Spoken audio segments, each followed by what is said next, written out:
ছোট্ট একটা ঘটনা বলে আমি আমার বক্তব্য শেষ করব। আমার বাবাজিরা, মক্কার একজন সম্ভ্রান্ত মানুষ ছিলেন, ঈমান নিয়ে আসেনি, পিওর বেঈমান। বেঈমান হওয়াতে কোনো সন্দেহ নেই। নাম তার উকবা বিন আবি মুঈত। মক্কার বড় কাফির, বড় ব্যবসায়ী ছিলেন। ব্যবসায়ী হলে কি হবে, উদার মনা ছিলেন। বিভিন্ন দেশে তার ব্যবসা চলত। ব্যবসা সেরে যখন দেশে ফিরতে মক্কার গণ্যমান্য মানুষকে দাওয়াত করে খাওয়াত। একবার সিরিয়া থেকে ব্যবসা সেরে মক্কায় ফিরেছেন। মক্কায় ফেরার পরে উকবা ইবনে আবি মুঈত মক্কার সমস্ত সম্ভ্রান্ত মানুষকে দাওয়াত করেছেন। তার সাথে সাথে ইসলামের নবী, বিশ্ব নবী, তাজদারে মদিনা, আহমদী মুস্তাফা, মুহাম্মদী মুস্তাফা সাল্লাল্লাহু আলাইহি ওয়াসাল্লামকে দাওয়াত করেছেন। আল্লাহ রাসূল দাওয়াত কবুল করেছেন। সকলে বলুন সুবহানাল্লাহ।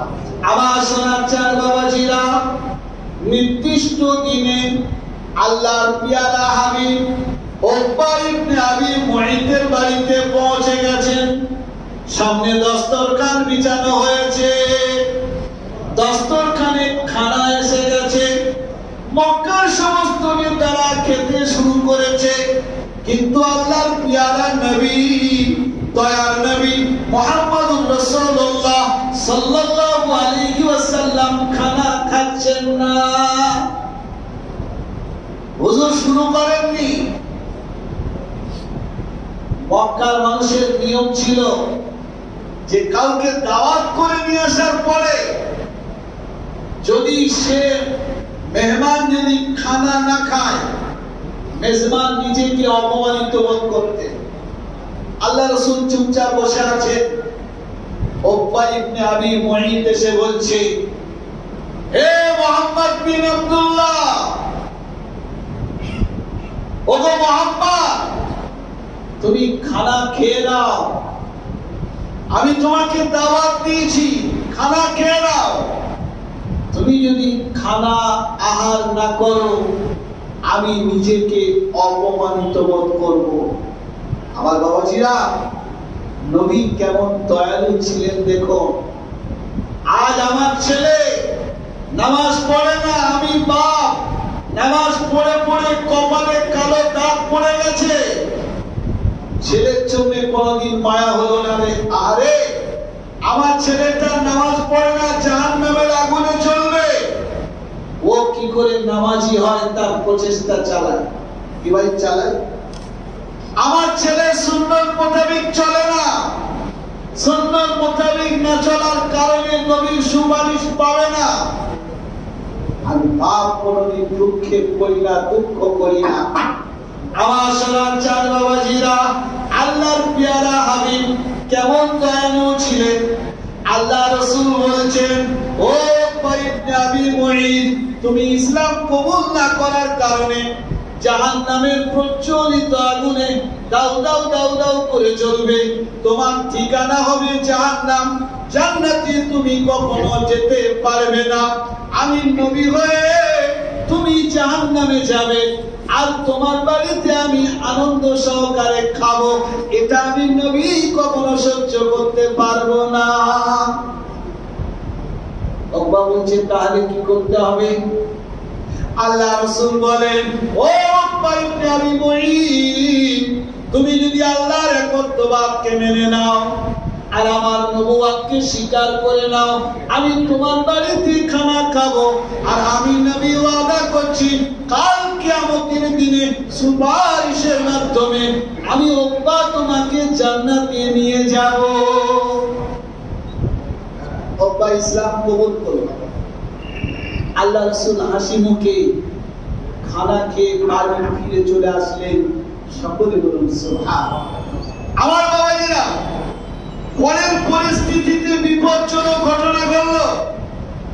উকবাকে আবু জেহেল, আবু লাহাব, উতবা, সাইবা এরা বলছেন, তোর এত বড় সাহস, আমাদের বন্ধুত্বের তোয়াক্কা না করে ইসলামের নবীকে খুশি করার জন্য তুই ইসলাম কবুল করলি, এটা আমরা মেনে নিতে পারবো না।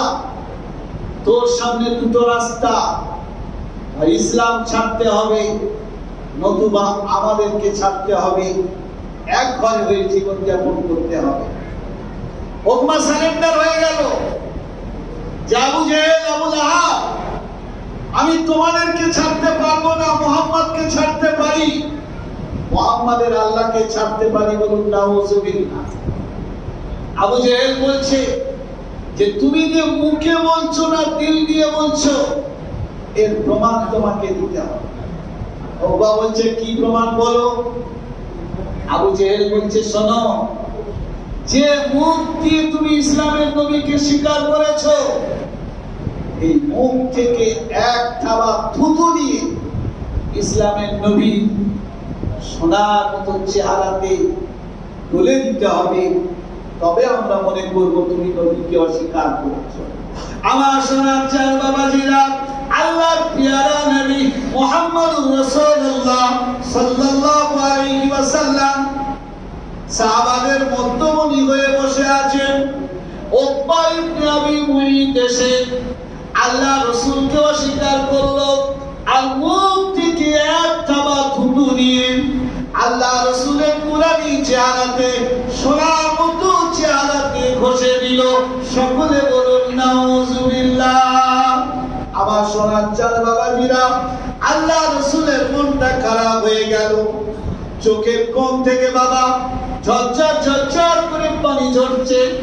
আল্লাহ রাসূল ভাবছেন, ওগো আল্লাহ, যাদেরকে আমি জাহান্নামের আগুন থেকে বাঁচিয়ে জান্নাতে নিয়ে যেতে চাচ্ছি, আজ তারা আমাকে পৃথিবীতে অপমান করছে, তারা আমার মুখে, আমার চেহারাতে থুতু বসে দিচ্ছে। ওগো আল্লাহ, এই অপমান আমি সহ্য করতে পারবো না। আল্লাহ, এই দুঃখ আমি সহ্য করতে পারবো না। আমার সোনার চার বাবাজিরা, আল্লাহ রাসূলের চোখের পানিতে দাড়ি মোবারক ভিজে গেছে। এমন সময় আল্লাহর ফেরেশতা হযরতে জিবরিল আমিন ওহী নিয়ে আসলেন। ইয়া ওয়াইলাতা লাইতানি লাম আত্তাখির ফুলালান খলিলা। ও আমার নবী, দয়ার নবী, তাজদার মদিনা, আহমদী মুস্তাফা, মুহাম্মদী মুস্তাফা সাল্লাল্লাহু আলাইহি ওয়াসাল্লাম, আপনি দুঃখ করবেন না, চিন্তা করবেন না।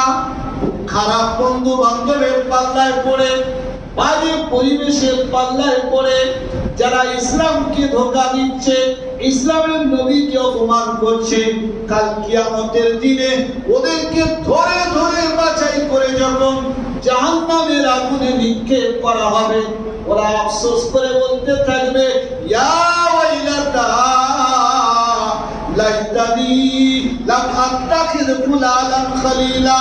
হায় আফসোস, পৃথিবীর জীবনে যদি আমরা খারাপ বন্ধু বান্ধবদের সাথে না ঘুরতাম, আজ আমাদের অবস্থা এমন হতো না, আর জাহান্নামের প্রজ্বলিত আগুনে আমাদের জ্বলতে হতো না।